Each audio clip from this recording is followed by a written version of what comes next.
जय Hind defence lovers. आज की टॉप हेडलाइंस कुछ इस प्रकार है। गोवा शिपयार्ड लिमिटेड ने लॉन्च करी तलवार क्लास की दूसरी एडवांस वॉरशिप। चीन के J-36 के बाद अब अमेरिका का F-47 इस महीने के अंत तक डिलीवर होगा तेजस मार्क 1 का पहला इंजन। पाकिस्तानी पत्रकार ने खोली पाकिस्तानी आर्मी चीफ की पोल और 2040 तक DRDO बनाएगी Indian integrated combat aerial system network.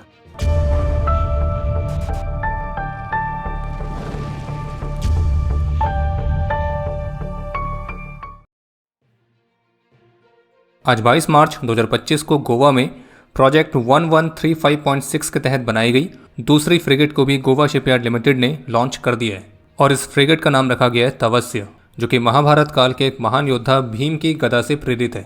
और इन फ्रिगेट्स को सरफेस, सब सरफेस और एयर कॉम्बैट ऑपरेशंस के हिसाब से डिज़ाइन किया गया है। इनकी लंबाई 124.8 मीटर, विड्थ 15.2 मीटर और ड्रॉट 4.5 मीटर है और ये 3600 टन्स तक की डिस्प्लेसमेंट वाली वॉरशिप्स हैं जिनकी मैक्सिमम स्पीड 28 नॉट्स तक है।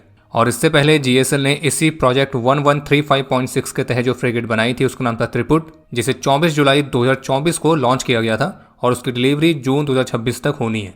और आज जो ये दूसरी फ्रिगेट लॉन्च की गई है तवस्य, तो इसकी डिलीवरी दिसंबर 2026 तक एक्सपेक्टेड है। बाकी जो पूरा प्रोजेक्ट 1135.6 है इसके बारे में हम आपको डिटेल में बताए थे। तो इस प्रोग्राम के तहत जो फ्रिगेट्स बन रही हैं उनको तलवार क्लास फ्रिगेट्स कहा जाता है, जो कि स्टेल्थ गाइडेड मिसाइल फ्रिगेट्स की कैटेगरी में आती हैं और यह रशिया की क्रिवेक 3 क्लास के डिज़ाइन पर आधारित है।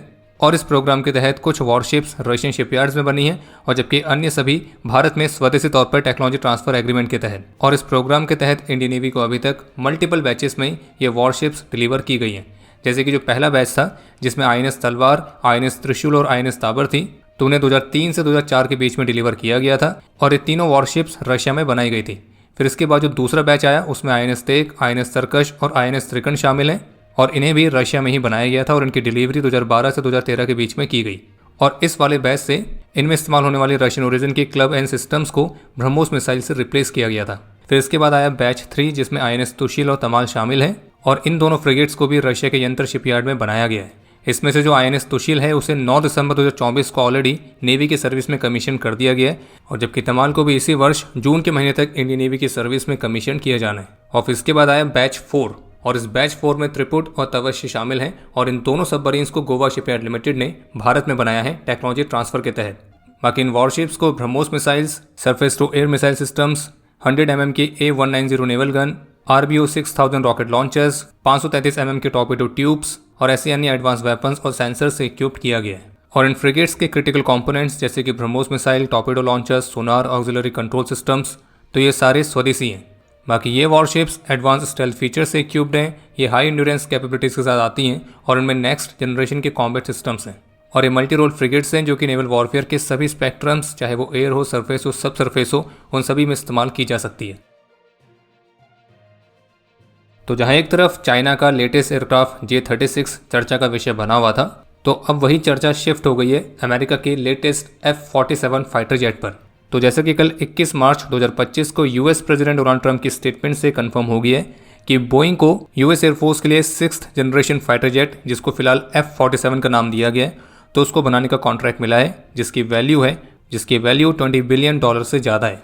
और US प्रेसिडेंट की स्टेटमेंट में इसे दुनिया के पहले 6th जनरेशन फाइटर जेट के तौर पर डिस्क्राइब किया गया है। और इसमें भी सबसे इंटरेस्टिंग बात यह है कि US प्रेसिडेंट ने यह कंफर्म किया है कि उनका जो ये F-47 है तो इसका एक्सपेरिमेंटल वर्जन लगभग 5 वर्षों से सीक्रेटली फ्लाई कर रहा है, यानी कि ये इस पूरे प्रोग्राम की एडवांस स्टेज को दर्शाता है। और इस एयरक्राफ्ट का नाम जो F-47 रखा गया है तो वो डोनाल्ड ट्रंप के 47th US प्रेसिडेंट बनने के सम्मान में है।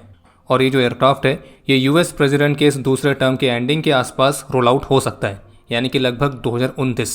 बाकी इस F-47 को US के नेक्स्ट जनरेशन एयर डोमिनेंस यानी कि NGAD प्रोग्राम के तहत बनाया जा रहा है, जिसका प्रमुख उद्देश्य है अमेरिका के F-22 रैप्टर्स को रिप्लेस करना। और जैसे कि US की तरफ से क्लेम किया गया है कि उनका जो F-47 है तो वो ऐसी टेक्नोलॉजीज के साथ आएगा जो कि अभी वर्तमान समय में दुनिया में किसी के पास नहीं है और ये अभी तक बनाया गया सबसे एडवांस, सबसे कैपेबल और सबसे लीथल एयरक्राफ्ट भी होगा, ताकि दुनिया में अभी मौजूद कोई भी एयरक्राफ्ट इसके आसपास भी ना सके। और जबकि US एयरफोर्स की तरफ से भी इसकी एक वीडियो रिलीज़ की गई थी। और आपके मन में प्रश्न जरूर होगा कि जब चीन J-36 ऑलरेडी लॉन्च कर चुका है, जिसकी फ्लाइट अभी हाल ही में हमने देखी थी, तो फिर ये F-47 दुनिया का पहला 6th जनरेशन फाइटर जेट कैसे हुआ। तो देखिए हमारे ओपिनियन में F-47 को दुनिया का पहला 6th जनरेशन फाइटर जेट शायद इसलिए बताया जा रहा है क्योंकि चीन ने अभी तक अपने लेटेस्ट एयरक्राफ्ट को लेकर ऑफिशियली कुछ भी कंफर्म नहीं किया है कि ये किस जनरेशन का एयरक्राफ्ट है, इसका एक्चुअल नाम क्या है, और अभी तक चीन के लेटेस्ट एयरक्राफ्ट के बारे में जो भी डिटेल्स आई हैं वो केवल एक तरह का अनुमान ही है। ऑफिशियली चीन की तरफ से उस पर कुछ भी नहीं आया है। बाकी F-47 में किस किस तरह की टेक्नोलॉजीज रहेंगी तो वो ऑब्वियसली अभी भी क्लासिफाइड है, लेकिन कुछ जानकारी जरूर सामने आई है। जैसे कि यूएस प्रेसिडेंट की स्टेटमेंट में क्लियर हुआ था कि F-47 की रफ्तार मैक 2 से ज़्यादा होगी, यानी कि एक हाई सुपरसोनिक एयरक्राफ्ट होने वाला है। और चूंकि इसको F-22 को रिप्लेस करने के लिए बनाया जा रहा है तो इसलिए इसकी स्टेल्थ कैपेबिलिटीज़ और भी एडवांस होंगी, मैन्यूरेबिलिटी के मामले में, उभरती हुई टेक्नोलॉजीज़ को इंटीग्रेट करने के मामले में, और खास करके मैन अनमैन टीमिंग कैपेबिलिटीज़ के मामले में, यानी कि ड्रोन्स के साथ कोऑर्डिनेशन में भी ऑपरेट करेगा। इसके अलावा 6th जनरेशन कैपेबिलिटीज़ देने के लिए इसका जो प्रिपरेशन सिस्टम है वो सबसे एडवांस होना चाहिए।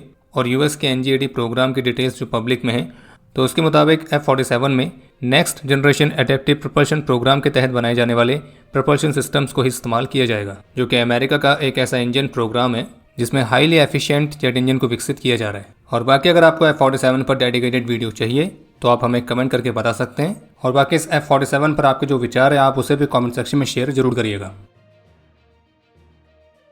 एक तरफ जहां चीन J-36 पे काम कर रहा है, यूएस F-47 पे काम कर रहा है, टर्की कान पे काम कर रहा है और पाकिस्तान टर्की और चीन के भरोसे बैठा है, तो इसी बीच एक अपडेट आया है तेजस मार्क 1 फाइटर्स के इंजन डिलीवरी को लेकर। और हिंदुस्तान टाइम्स की रिपोर्ट के मुताबिक तेजस मार्क 1 फाइटर जेट्स के लिए जो पहला F-404 इंजन है वो इस महीने के अंत तक डिलीवर किया जाएगा और इस वर्ष टोटल 12 नए इंजन्स की डिलीवरी की उम्मीद की गई है। और बाकी जैसे कि पहले के अपडेट्स में ऑलरेडी हम आपको बता चुके हैं कि भारत ने भी अपने 5.5 जनरेशन एयरक्राफ्ट एमका के डेवलपमेंट को फास्ट ट्रैक करने के लिए एक नई कमेटी बना ली है।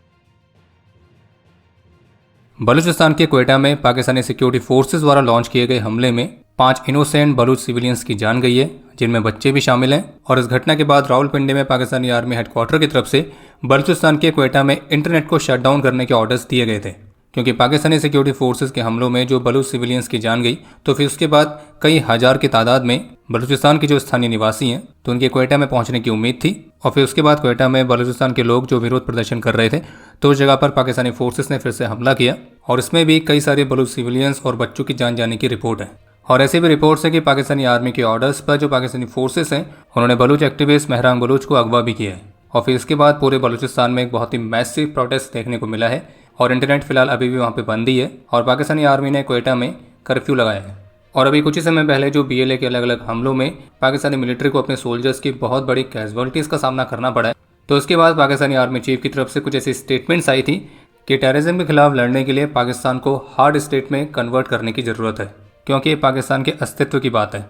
हालांकि पाकिस्तानी आर्मी चीफ की इस स्टेटमेंट के बाद कुछ इस तरह की डिबेट भी शुरू हुई थी कि क्या पाकिस्तान में एक बार फिर से तख्ता पलट की तैयारी चल रही है या फिर पाकिस्तान की मिलिट्री एक बड़े मिलिट्री एक्शन की तैयारी कर रही है। और इन मिलिट्री एक्शंस में अफगानिस्तान में डीप स्ट्राइक जैसे एक्शंस भी हो सकते हैं। पर खैर ये तो आप सभी जानते ही हैं कि पाकिस्तान में सरकार चाहे किसी की भी रहे, वहाँ पर राज हमेशा से पाकिस्तान की मिलिट्री का ही चलता आया है। और जिसका एक और लेटेस्ट एग्जाम्पल अभी हाल ही में पाकिस्तानी पत्रकार अहमद नूरानी वाले मामले में देखने को मिला था, जब उन्होंने अपनी एक रिपोर्ट में इस बात को खुलासा किया कि किस तरह से जो Pakistani army chief general Asim Munir हैं तो उनके रिश्तेदारों को उनके पारिवारिक संबंधों के कारण कुछ प्रमुख फेडरल पोजीशंस दी गई हैं। यानी कि इस पाकिस्तानी पत्रकार ने पाकिस्तानी मिलिट्री में नेपोटिज्म का खुलासा किया था, लेकिन फिर इसके बाद पाकिस्तानी पत्रकार को अत्याचारों का सामना करना पड़ा, जैसे कि उनके भाई को अगवा कर लिया गया, उनको टॉर्चर किया गया और उनकी फैमिली के अन्य मेंबर्स पर भी हमले किए गए। और द प्रिंट के साथ बात करते हुए अहमद नूरानी ने बताया है कि उन्होंने इस मामले पर एक स्ट्रेट फॉरवर्ड रिपोर्टिंग करी थी और पाकिस्तानी आर्मी चीफ के जो रिलेटिव्स और उनके जो क्लोज एसोसिएट्स हैं तो वो खुले तौर पर गवर्नमेंट की जो प्रमुख नियुक्तियां हैं उनमें हस्तक्षेप करते हैं ताकि वे खुद उस टॉप पोजीशन को सिक्योर कर सकें, फिर चाहे वो उसके लायक भी ना हो। और इस रिपोर्ट में उन्होंने बताया था कि कैसे पाकिस्तान की मिलिट्री का पाकिस्तान की गवर्नमेंट के ऊपर ज़्यादा डोमिनेंस है। बाकी एक और इंटरेस्टिंग अपडेट ये सामने आया है कि पाकिस्तान जो कि हर साल 23 मार्च को अपना रिपब्लिक डे सेलिब्रेट करता है, लेकिन इस वर्ष पाकिस्तान का जो रिपब्लिक डे सेलिब्रेशन है उसे लिमिटेड किया गया है और उसका कारण दिया गया रमज़ान का महीना। टाइम्स ऑफ इंडिया की लेटेस्ट रिपोर्ट में सीनियर DRDO ऑफिशियल के हवाले से बताया गया है 2040 के मध्य तक Indian integrated combat aerial systems यानी कि IICAS तो इसको विकसित करने का उद्देश्य बना रही है और जिसके तहत DRDO का उद्देश्य है एडवांस अनमैन्ड एरियल सिस्टम्स और लॉयल विंगमैन ड्रोन्स के सपोर्ट के साथ कॉम्बैट एयरक्राफ्ट के नेटवर्क को विकसित करना। और कोयम्बटूर में आयोजित किए गए ड्रोन इंडस्ट्री कॉन्क्लेव 2025 को संबोधित करते हुए ADE के प्रोजेक्ट डायरेक्टर श्री जी शंकर की तरफ से कहा गया है कि ड्रोन टेक्नोलॉजी में भारत के गोल्स को अचीव करने के लिए एकेडमिया, इंडस्ट्री और रिसर्च इंस्टीट्यूशंस के बीच एक स्ट्रॉन्ग कोलैबोरेशन की ज़रूरत है। उनका यह भी कहना था कि जो हमारा तपस मेल यूएवी है तो वह स्वदेशी ड्रोन टेक्नोलॉजी के मामले में भारत की बढ़ती हुई कैपेबिलिटीज़ का एक उदाहरण है, और ड्रोन टेक्नोलॉजी के मामले में जीपीएस डिनाइड एनवायरनमेंट में ड्रोन्स को ऑपरेट करने वाले जो चैलेंजेस हैं उनको हमें एड्रेस करने की ज़रूरत है, और इसके लिए हमें एडवांस और ऑल्टरनेटिव नेविगेशन सॉल्यूशंस चाहिए। बाकी अभी जिससे मैं हमें वीडियो रिकॉर्ड कर रहे हैं तब तक आई रिपोर्ट्स के मुताबिक 20 मार्च 2025 को लद्दाख में देश के प्रति अपना कर्तव्य निभाते हुए हमारे 2 वीरों ने अपना सर्वोच्च बलिदान दिया है, जिनके नाम हैं हवलदार किशोर और सिपाही सूरज कुमार। और अब समय है आज के इतिहास का। आज के दिन 1989 में ऑपरेशन पवन के दौरान अपने अदम्य साहस और वीरता का परिचय देते हुए लांस नायक जंगबीर सिंह वीर गति को प्राप्त हुए थे और इन्हें मरणोपरांत वीर चक्र से सम्मानित किया गया। आज के दिन 2013 में 15 असम राइफल्स के राइफलमैन महेंद्र सिंह ने अपना सर्वोच्च बलिदान दिया था। और आपके लिए आज का प्रश्न है कि रशिया यूक्रेन कॉन्फ्लिक्ट कब शुरू हुआ था। और अब समय है आज के टॉप 3 कमेंट्स का, जो ये रहे आपकी स्क्रीन पर।